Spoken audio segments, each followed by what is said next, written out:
Nou vriende, goeiemôre, ons is die Here en dankbaar dat ons hierdie nuwe dag en hierdie nuwe week kan begin in sy kosbare naam. Die gebed van my hart is dat die Here vir ons baie ryklik sal saamseën by ons oggendoordenkings. Ek wil u groet met die baie besondere woorde van Halleluja lied 1. U weet dat ek lief is vir die Halleluja bundel, psalms en gesange bundel, kosbare woorde, kosbare waarhede wat ons leer uit hierdie liedere wat geskryf is, en ek lees vir u die eerste en die 4de vers van Halleluja lied 1. Daar staan: Halleluja, lof sy die Heer, aanbid die Vader, gee hom eer, die bron van alle dinge. Roem immer sy barmhartigheid, sy wysheid, mag en majesteit, sing lof o sterwelinge. Die 4de vers sê: U Vader seën en gee sy prys. Ons sing u lof op engele wys, met al die hemelinge, Heer, driemaal heilig. U sy eer en roem daar, u as God regeer, sing lof o sterwelinge. Wat vir my so besonder van hierdie lied was, is die gedagte van dat die Here die bron van alle dinge is. Die apostel Paulus sê: uit hom en deur hom en tot hom is alle dinge. En ons het die voorreg om nou alreeds om te loof en te prys. En daarom pleit ek by u dat u elke dag en elke week nuut sal begin met lofprysinge en aanbiddinge. Vriende, eer die Here vir wie hy is, vir wat hy vir jou kom doen het. Die feit dat hy Christus gestuur het om aan die kruis te sterf.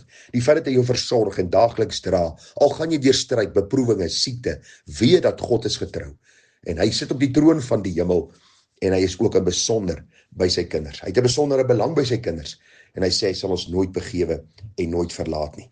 As 'n mens begin om die Here te loof en te prys, verander hy jou perspektief. Hy verander jou uitkyk op die dag. Jou hele gemoedstoestand verander. Want jy besef, dit gaan nie net oor hier en nou nie. Daar's 'n heerlikheid wat wag. En God aan die ander kant wat vir ons in sy heerlikheid sal innooi. En vir ons met die woorde sal begroet, mooi so, goeie en getroue diensknegt. Nou vriende, ons gaan vanmôre aangaan met ons reeks boodskappe vanuit die boek Spreuke. Ons het basies die hele laasjaar gewy aan hierdie baie besondere boek. En ons gaan vanmôre wegval by Spreuke 25. En ons gaan dit weer vers vir vers hanteer, soos in die verlede. En ons gaan vanmôre 'n bietjie kyk na hierdie gedagte. Jy sal sien dat dit 'n hele nuwe rigting ek wil amper sê inslaan, want die opskrif daar sê ander spreuke van Salomo versamel onder Hiskia. En ons gaan 'n bietjie kyk wat die Here vir ons wil leer. Net so om u geheue te verfris. U sal onthou ek het vir u gesê dat 'n spreek is 'n kort, bondige gedagte wat ons dikwels waarsku, ander kere aanspoor, ander kere oproep tot 'n wyse lewe voor God en voor die mense. Daarom is dit belangrik om die boek Spreuke te lees. Ek het vir u gesê dat die man Louis Malherbe het elke dag 'n hoofstuk uit die boek Spreuke gelees, elke dag van die maand en elke maand van die jaar. So hy 12 keer 'n jaar deur die boek Spreuke gewerk. Waarom? Want dit is baie besondere en kortbondige gedagtes wat 'n mens kan onthou. Dinge wat jou waarsku, aanspoor, oproep tot 'n wyse lewe voor God en mense. Ek het vir u ook gesê, en dit is die waarskuwing gewees, dat ons moet onthou dat die boek Spreuke nie vir ons goddelike waarborge gee nie. Ons kan nie 'n vers buite konteks aanhaal en sê, die Here het vir my hierdie waarborg gegee en dit sal later in my lewe gebeur nie. Die boek Spreuke is eerder sterk beginsels wat neergelê word ten einde 'n lewe te leef wat God welbehaaglik sal wees. Daarom is dit belangrik om die boek Spreuke so te lees en ook binne die konteks te sien wat die Here vir ons wil kom leer. Nou vriende, Spreuke 25 begin heel anders as al die ander hoofstukke in die boek Spreuke, want Spreuke 25 vers 1 sê, dit is ook die spreuke van Salomo, wat die manne van Hiskia, die koning van Juda, versamel het.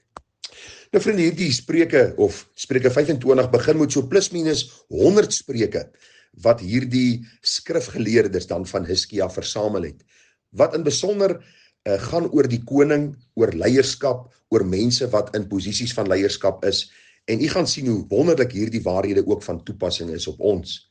Die eerste vraag wat ons moet probeer beantwoord is, wie was die man Hiskia gewees? Nou Hiskia was een van die konings in Israel wat die Here in getrouheid gedien het. Hy was meer die koning van Juda gewees. U sal onthou, daar was 'n skering gewees onder die 12 stamme van Israel, en hy was meer in besonder die koning van Juda gewees.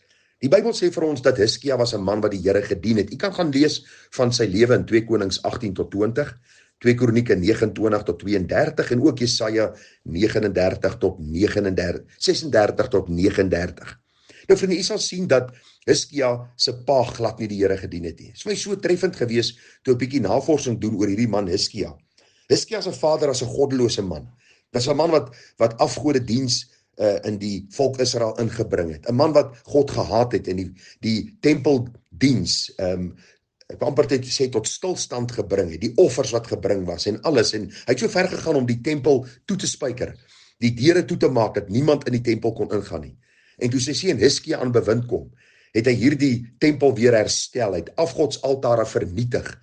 En as ons lees in 2 Kronieke 31:21, dan sien ons die besondere opsomming van koning Hiskia se lewe. Daar staan: en in elke werk wat hy begin het, in sake die diens van die huis van God, en in sake die wet en die gebod, om sy God te soek, het hy met sy hele hart gehandel en voorspoed gehad. Dit was my so besonder toe ek dit lees, want jy sien ons beleef 'n tyd in 'n dag waar kinders ouers die skuld gee en sê, ek dien die wêreld, ek is 'n dronkaard, ek is 'n hoereerder, ek is 'n man wat die wêreld liefhet, omdat my ouers dit dan vir my as voorbeeld nagelaat het.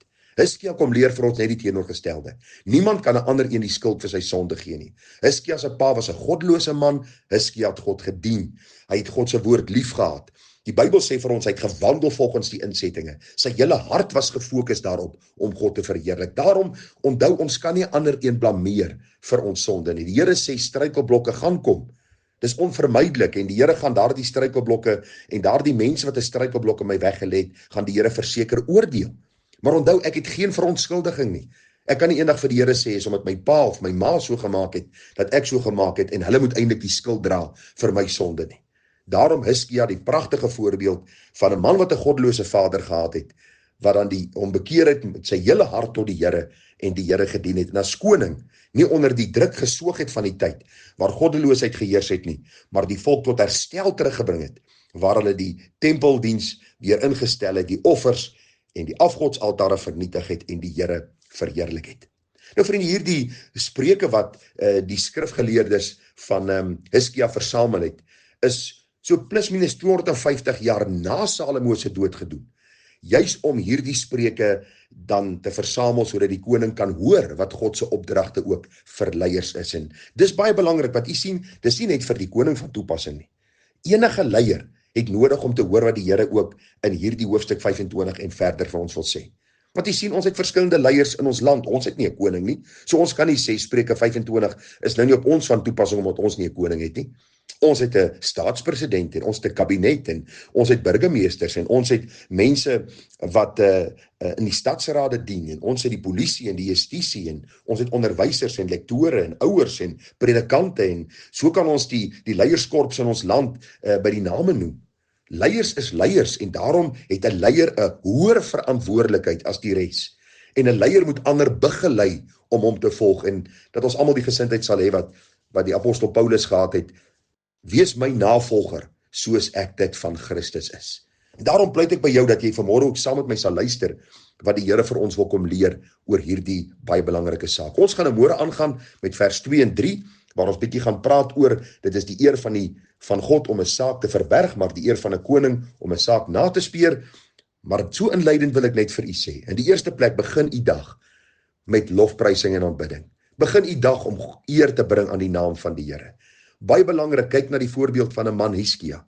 Alhoewel sy vader die Here nie gedien het, het hy hom met sy hele hart tot God bekeer en sy hart was dan gerig op hierdie God van Israel om God te verheerlik. Kom u en ek doen presies dieselfde.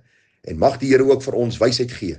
As ons in 'n leiersposisie staan, of ek net pa is, of net ma's in my huis, of miskien by die werks 'n leiersposisie het, of by die werksplek, mag ek die Here verheerlik in alles wat ek doen. Vriende, groete vir u, seën, ons praat môre verder, mooi dag verder, tada.